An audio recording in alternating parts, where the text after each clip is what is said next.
আজকে বাংলাদেশের মানুষের প্রত্যাশা হচ্ছে গণতন্ত্র ফিরে পাওয়া। সরকার জনগণের কাছে, যে সংসদ জনগণের কাছে দায়বদ্ধ থাকবে।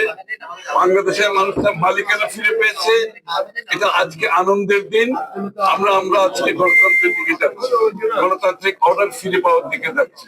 সুতরাং এই আনন্দ আজকে সকলে, আমরা যারা আন্দোলন করেছি, যারা ত্যাগ স্বীকার করেছে, যারা মৃত্যুবরণ করেছে, যারা পঙ্গু হয়ে গেছে, এই দিনটা সকলের জন্য অত্যন্ত গুরুত্বপূর্ণ।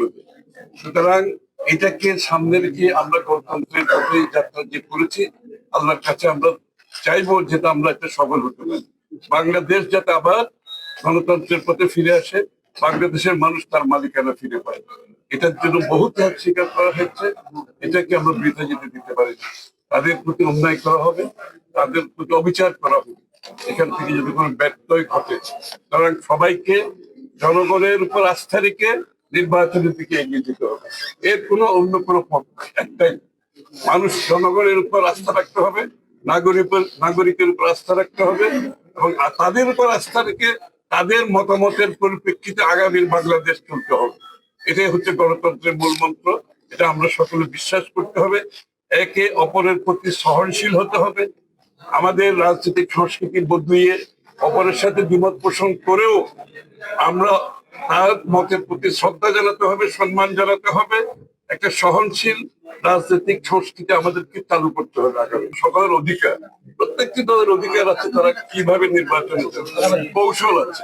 সুতরাং এটা সকলের অধিকার, এটাকে আমরা স্বাগত জানাই। বাংলাদেশের মানুষ দিনের শেষে সিদ্ধান্ত নেবে কাদের মাধ্যমে এই দেশে গণতন্ত্র আগে ফিরে এসেছিল। বিগত দিনে একদলীয় শাসনের পরে এরশাদের সময় এবং বিগত 11-এর পরে দীর্ঘ সময় কাদের মাধ্যমে গণতন্ত্র ফিরে আসছে বাংলাদেশের মানুষের তো অজানা নয়। আজকে বাংলাদেশের মানুষের প্রত্যাশা হচ্ছে গণতন্ত্র ফিরে পাওয়া। কোন দলের মাধ্যমে বারবার গণতন্ত্র ফিরে এসেছে, কারা গণতন্ত্রের টর্চ বেয়ারার, কারা গণতন্ত্রের জন্য সবকিছু বিসর্জন দিতে রাজি আছে, বাংলাদেশের মানুষের অজানা নয়। এবং তারা জানে আগামী দিনে কাদের মাধ্যমে বাংলাদেশে আবার গণতন্ত্র ফিরে আসবে।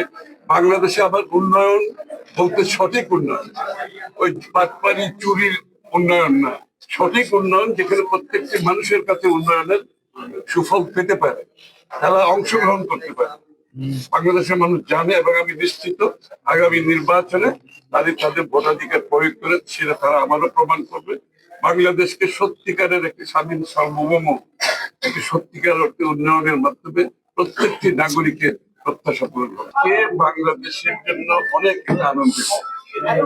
বিগত 15-16-17 বছর ধরে মানুষের ত্যাগ স্বীকার করেছে, যারা জীবন দিয়েছে, তারা গুম হয়েছে, খুন হয়েছে, মিথ্যা মামলার শিকার হয়েছে, চাকরি হারিয়েছে, ব্যবসা হারিয়েছে,